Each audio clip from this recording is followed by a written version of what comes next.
எடுபடி எடப்பாடி பழனிசாமி எங்களை பார்த்து ஒரு பக்கத்தில் இன்னொரு பக்கத்தில் ஆட்டுக்குட்டி அண்ணாமலை அவன் வழிநட பயணம் போனான் பாருங்க. வழிநட பயணம் போறான், என் மண் என் மக்கள் போனான். பஸ்ஸுக்குள்ளே வாக்கிங் போறான், நடந்து போறேன்னுட்டு பஸ்ஸுக்குள்ளே வாக்கிங் போறான். அவன் பேசுறத பார்த்தீங்கன்னா எப்படி தெரியுமா? நீங்க பார்த்து டிவியில் பார்த்துருக்கீங்களா? அந்த ஆட்டுக்குட்டி அண்ணாமலை முன்னாடிலாம் அந்த ரோட்ல லேகியம் வைப்பான். இங்க பாருங்க சார், வாந்தி பித்தம் மயக்கம் கபம் அதெல்லாம் இருந்தீங்கன்னா இந்த மருந்தை எடுத்து போட்டு ஒரு கலக்கி காலையில் ஒரு சாப்பிட்டீங்கன்னா, மதியம் ஒரு வேளை சாப்பிட்டீங்கன்னா, நைட்டு ஒரு வேளை சாப்பிட்டீங்கன்னா காலையில் ரொம்ப ஃப்ரீயாக போகும். நான் சொல்கிறத கொஞ்சம் நல்லா கவனிங்க சார். இது மாயம் இல்லை, மந்திரம் இல்லை, தந்திரம் இல்லைன்ற மாதிரி இந்த அண்ணாமலையை பார்த்தாலே லேகியம் வைக்கிற மாதிரி தான் இருக்கும்.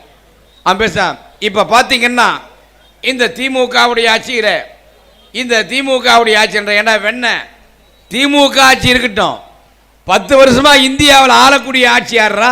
பிஜேபி கட்சி தானே 10 வருஷமா ஆளக்கூடிய மோடி யாரா? 10 வருஷத்துக்கு முன்னாடி தேர்தல் வாக்குறுதி என்ன சொன்ன? இதர்மே ஜாத்தா ஹே இதர்மே ஹாத்தா ஹே. ஒவ்வொரு குடும்பத்துக்கு 15 லட்சம் கொடுப்பீங்க. 15 லட்சம் வந்துச்சா? அட்லீஸ்ட் 15,000 வந்துச்சாடா?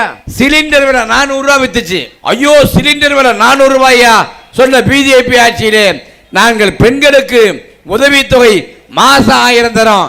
இந்த படுவாவி ஆட்சியில ஒரு சிலிண்டர் விலை 1100 1200.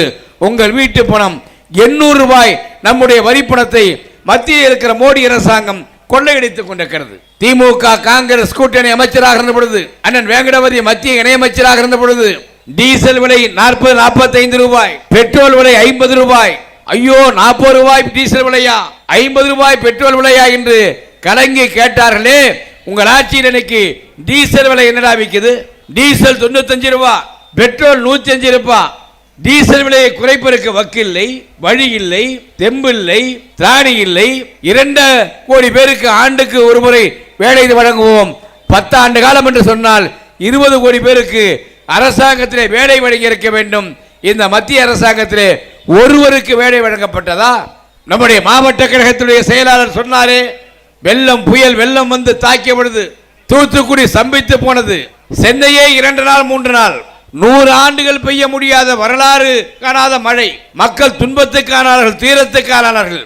மத்தியிலே இருக்கிற அரசாங்கத்தில் இருந்து 1 ரூபாய் தமிழ்நாட்டுக்கு மத்தியிலே இருக்கிற அரசாங்கம் இதுவரை ஒதுக்கி இருக்கிறார்களா? நம்முடைய தமிழ்நாட்டை கணக்கிலே வைத்திருக்கிறார்களா? தமிழ்நாட்டை பற்றி கணக்கிலேயே வைத்திருக்காமல், நம்முடைய கஷ்ட காலத்திலே உதவி செய்யாமல், தேர்தல் வந்துவிட்ட காரணத்தினால் மோடி தாடியை தடவி கொண்டு வந்து நான் தமிழ்நாட்டு மக்களுக்கு இதை செய்வேன் அதை செய்வேன் என்று சொன்னால் இதை நம்புவதற்கு எந்த மக்களும் தயாராக இல்லை.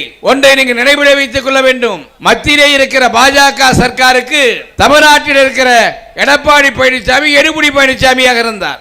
10 ஆண்டு காலம் ஆமாம் என்று சொல்லக்கூடிய சாமியாக இருந்தார். ஆனால் நான் கேட்கிறேன், மத்தியிலே இருந்து நிதியை ஒதுக்கவில்லை. மத்தியிலே இருந்து கவர்னரை அனுப்பினால் அந்த கவர்னராவது ஒழுங்கா இருக்கிறானா? கவர்னராவது ஒழுங்கா இருக்கிறானா? ஆர் என் ரவி போன வருஷம் என்ன பண்ணா? கவர்னர் உரை வாசித்த பிறகு நாங்க எழுதி கொடுக்காத நீ வாசிட்டு போற கவர்னர் உரையில. அப்ப அவை முன்னவர் தளபதி மு க ஸ்டாலின், தளபதி முதலமைச்சர், அவை முன்னவர் அண்ணன் துரைமுருகன் இருந்து கவர்னர் நாங்கள் எழுதி கொடுக்காத பேசியதை சட்டமன்ற குறிப்பிட ஏற்றுக்கொள்ளக்கூடாது, நாங்கள் கொடுத்த குறிப்பு தான் இருக்க வேண்டும் சொன்ன தேசிய கீதம் பாடுறதுக்கு முன்னாடி இறங்கி தரதரன்னு ஓடனா உண்டா இல்லையானே?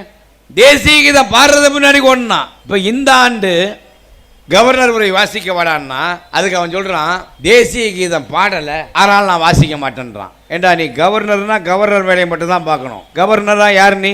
உன்னை நீ மக்களால் தேர்ந்தெடுக்கப்படுற பிரதிநிதியா? நாங்கள் என்ன சென்னாரெட்டி ஜெயலலிதா ஆள் வச்சு அடிச்சாங்களே அந்த மாதிரி உங்களை என்ன ஆள் வச்சு அடிச்சாமா? அடிக்கணும்னு சொன்னல, அடிச்சாலும் தப்பு இல்லைன்னு நான் சொல்ல மாட்டேன். பயம் இருக்கணும். ஒரு நாட்டிலே சட்டம் ஒழுங்கை பாதுகாக்க வேண்டிய ஒரு கவர்னர் ஒரு மாநிலத்துக்கான, ஆனா அடிச்சமா நாங்க ஒரே அடியா இந்த தடவை கவர்னர் உரையை வாசிக்க மாட்டேங்கிறார். அதுக்கு பின்னாடி தமிழ வாசி பண்ணு. எங்க சபாநாயகர் அண்ணன் அப்பாவை எந்திரிச்சு தமிழ வாசி முடிச்சிட்டு அவனே எதிர்பார்க்கல, ரிவேஸ் கேருக்கு போட்டோம். நாங்க வெள்ளத்தால பாதிக்கப்பட்டோம், ரொம்ப நொந்து போயிட்டோம். மத்திய அரசாங்கத்தில் பேரிடர் நிவாரண நிதி பல லட்சம் கோடிக்குது. ஐயா கவர்னரே ஒரு 5000 கோடி ஒரு 50,000 கோடி வாங்கி கொடுத்தா நல்லா இருக்கணும்னு திருட்டு பையன் மாதிரி திருதுன்னு எந்திரிச்சு ஓடுறான். யார்? ஒரு கவர்னர் திருட்டு பையன் மாதிரி ஓடுறான். நான் கேட்குறேன், இந்த நாட்டில் மதவாதத்தை தூண்டுவது, ஜாதி கலவரத்தை தூண்டுவது யார்? மத்தியிலே இருக்கக்கூடிய பிரதமருடைய மோடியினுடைய அரசாங்கம் எப்படி இருக்கிறது? நான் ஒரு சில கேள்வி கேட்பேன், நான் ஒரு 10 நிமிஷம் முடிச்சிடுறேன். இந்த கேள்விக்கு தெரிஞ்சவங்க வாய் திறக்காதீங்க, கை மட்டும் தூக்குங்க. நரேந்திர தாமோதர தாஸ் யார்? கை தூக்குங்க. தெரிஞ்சவங்க கை தூக்குங்க. நரேந்திர தாமோதர தாஸ் யாரு? கிட்டத்தட்ட ஒரு குறைந்தபட்சம் ஒரு 2000 பேர் 3000 பேர் இருக்கிற ஒரு 50 பேராவது கை தூக்கி தேவையில்ல. நரேந்திர தாமோதர தாஸ் யாருங்க? தெரியல. மோடின்றது யாரு? எல்லாரும் கேட்குற மோடின்றது யாரு? ஏங்க என்னங்க இந்த எடப்பாடி பழனிசாமி மாதிரி இன்னும் இஞ்சி தூண குரங்க மாதிரி உட்காந்துட்டான். மோடின்னா யாருங்க? பிரதமர், இந்தியாவின் பிரதமர் மோடி. அவன் தான் ஜாதி கலவரம் பண்ணுறான்னா அவன் கூட சேர்ந்து நீயும் பண்ணுறிய?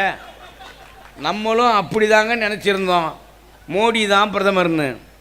இந்த பாவம் ராகுல் காந்தி வழிநடை பயணம்னா என்னன்னு கன்னியாகுமரியில் தொடங்கி காஷ்மீர் வரைக்கும் நடந்து போய் இன்றைக்கு வட மாநிலங்களில் நடந்துக்கிட்டு இருக்கிறாரு. இந்த அண்ணாமலை மாதிரி ஆம்னி பஸ்ஸில் நடக்கலை. இந்த மோடியை பற்றி ஒரு வருஷத்துக்கு முன்னாடி ராகுல் காந்தி ஒரு கூட்டத்தில் பேசியிருந்தார். இந்த ஆட்சி ஏழை எளிய மக்களுக்கான ஆட்சி இல்லை. நிரவ் மோடி, லலித் மோடி பல லட்சம் கோடியை இந்த பிரதமர் மோடியால் ஏமாற்றிருக்கிறார்கள். பிரதமர் மோடி, இந்த மோடி என்கிற பெயர் வைத்த எல்லாருமே மோசடியாக இருக்கிறாங்கன்னு சொன்னார் ராகுல் காந்தி. இதில் என்ன தப்பு இருக்குது? ஒரு அரசியல் பேசுனாங்க. லலித் மோடி, நிரவ் மோடி, நரேந்திர மோடி எல்லாமே நாட்டு பணத்தை கொள்ளடிக்கிறான் பேசுறதுக்கு பிஜேபி கட்சியுடைய சார்பில் போய் ஒருத்தன் கோர்ட்டில் கேஸ் போட்டான்.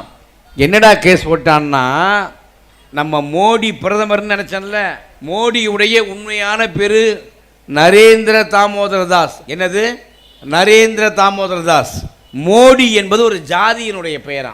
மோடி என்பது ஒரு ஜாதியினுடைய பெயர். அவன் கட்சிக்காரன் ஒருத்தன் போய் கேஸ் போட்டு இந்தியாவுடைய பிரதமரை அவமானப்படுத்துவதாக சொல்லி மோடி என்கிற ஒரு ஜாதியின் பெயரை அவமானப்படுத்திட்டாங்கன்னு கேஸ் போட்டு அந்த ஒரு நீதிமன்றம் விசாரித்து 2 ஆண்டு காலம் ஜாதி பெயை பற்றி கேவலமாக பேசாந்து ராகுல் காந்தி மேல வழக்கு, ராகுல் காந்திக்கு தண்டனை கொடுத்து அதுக்கு பின்னால் எம்பி பதவியை போய் அதுக்கு பின்னால் உச்ச நீதிமன்றத்திலே அவர் வழக்கை இன்றைக்கு பரிந்துரை செய்து மறுபடியும் எம்பியா வந்திருக்காரு. நான் கேட்கிறேன், மோடி என்கிற ஒரு ஜாதி பெயரை வைத்துக் கொண்டு 140 கோடி மக்கள் வாழக்கூடிய இந்த நாட்டில், இந்துக்கள் வாழக்கூடிய நாட்டில், இஸ்லாமியர்கள் வாழக்கூடிய நாட்டில், முஸ்லிம்கள் வாழக்கூடிய நாட்டில், சீக்கியர்கள் வாழக்கூடிய நாட்டில், புத்தர்கள் வாழக்கூடிய நாட்டில், ஒரு மதசார்பன்மை என்ற ஒரு நாட்டில் ஒரு ஜாதி பெயரை வைத்துக் கொண்டு ஒரு பிரதமர் இருக்கிறார் சொன்னால் இவரை விட வன்முறையை தூண்டுவது யார்? நான் கேட்கிறேன். எங்க அண்ணா வசந்த கார்த்திகேயன் பேசுறப்போ ரொம்ப பாசம், ரொம்ப அவருக்கு ரொம்ப ஓவராகி, என்னதான் எதிர்கட்சியாக இருந்தாலும் எங்கள் சித்தப்பா சித்தப்பான்னார் குமரகுருவை. உங்களுக்கு குமரகுரு தாங்க சித்தப்பா. என் கதை தெரியுமா? யாருக்குமே தெரியாத கதையை நான் கள்ளக்குறிச்சியில் ரகசியமாக சொல்லிட்டு போகிறேன், வெளியில் சொல்லாதீங்க. பழைய ஜனாதிபதி யார் தெரியுமா? ராஜ்நாத் கோவிந்த். என் சொந்த சித்தப்பாங்க. பேரு கோவிந்தராஜன் தாங்க. குடும்பத்தில் கொஞ்சம் பிரச்சனை, நல்லா தான் இருந்தார். பானிபூரி விற்கிற நார்த் இந்தியா பக்கம் போனார். போனவர் பிஜேபியில் சேர்ந்துட்டார். எங்கள் அப்பா என்கிட்ட சாகிறப்ப கூட சத்தியம் வாங்கினது, பிச்சைக்காரனா செத்தாலும் திமுக கட்சிக்காரனா தாண்டா சாவணும். என் தம்பியாக இருந்தாலும் ராஜ்நாத் கோவிந்த் என் தம்பியாக இருந்தாலும் அவன் பிஜேபிக்கு போயிட்டான், வாழ்வு சாவுலே கலந்துக்கூடாதுன்னு எங்கள் அப்பா என்கிட்ட சொன்னார். இந்தியாவின் ஜனாதிபதியான ராஜ்நாத் கோவிந்த் பல முறை என்னை கூப்பிட்டார் ஜனாதிபதி மாளிகைக்கு. ஒரு நாள் கூட நான் போகலை, ஒரு நாள் கூட போகலைங்க. என் சொந்த சித்தப்பன் ஜனாதிபதி பதவி முடிஞ்சு வழி அனுப்பி ஆளை பார்க்குறாரு. என் சித்தப்பன் அந்த மோடி மூஞ்சி திருப்பிக்கினாங்க. அப்போ எனக்கு கோபம் வருமா வராதா? இப்போ இருக்கிற ஜனாதிபதி யார் தெரியுமா? எங்கள் அத்தைங்க. அத்தைன்னா வேற மாதிரி தேப்பேன். எங்கள் அப்பாவுடைய தங்கச்சி எங்கள் அத்தை திரௌபதி முர்மு. யார் அவங்க? பட்டியல் இனத்தவர் தானே. ராஜ்நாத் கோவிந்த் யார்? அவரும் பட்டியல் இனத்தவர் தானே. ஏன்னா லலித் மோடி, நிரவ் மோடி, நரேந்திர மோடி நீங்கள்லாம் ஒன்றா இருக்கிறப்போ ஜாதின்றப்போ நான் அக்ரகார தயிராடா? நான் அக்ரகார தயிரா? அப்போ ராஜ்நாத் கோவிந்த் என் சித்தப்பனாக இருக்கக்கூடாதா? திரௌபதி முர்மு எங்கள் அத்தையாக இருக்கக்கூடாதா? ஏண்டா ராமர் கோயிலை திறந்திய பேமானி பயில எங்கள் அத்தையை கூட்டியாடா நீ? எங்கள் அத்தை தாண்டா ஜனாதிபதி, எங்கள் அத்தையை கூட்டியா நீ? அதுக்கு மோடி சொல்லியிருக்கிறாரு. அவங்கள ஏன் கூப்பிடலன்னா அவங்க விதவை. ஏங்க எங்கள் அப்பாவுடைய தங்கச்சி அத்தைன்னு சொன்னால் ஏங்க கேஸ் வருது? எங்கள் அப்பாவுடைய தங்கச்சி அத்தை சொல்கிறது இல்லையா? நீங்கள் குமரகுர சித்தப்பான்றப்போ நான் மொறுமை எங்கள் அத்தைன்னு சொல்லக்கூடாதா? இது இல்லைங்க, உங்களுக்கு ஒரு நியாயம் எனக்கு ஒரு நியாயம். கள்ளக்குறிச்சியில் அது ஒரு ரிசோர்ட் தொகுதிங்க. இது உங்களுக்கு ஒரு நியாயம் எனக்கு ஒரு நியாயமா? எங்கள் அப்பாவுடைய தங்கச்சி எனக்கு அத்தையாகுமா ஆகாதா? நான் கேட்குறேன், எங்கள் அத்தையை ராமர் கோயில் திறக்க கூட்டியாடா? கூப்பிடல.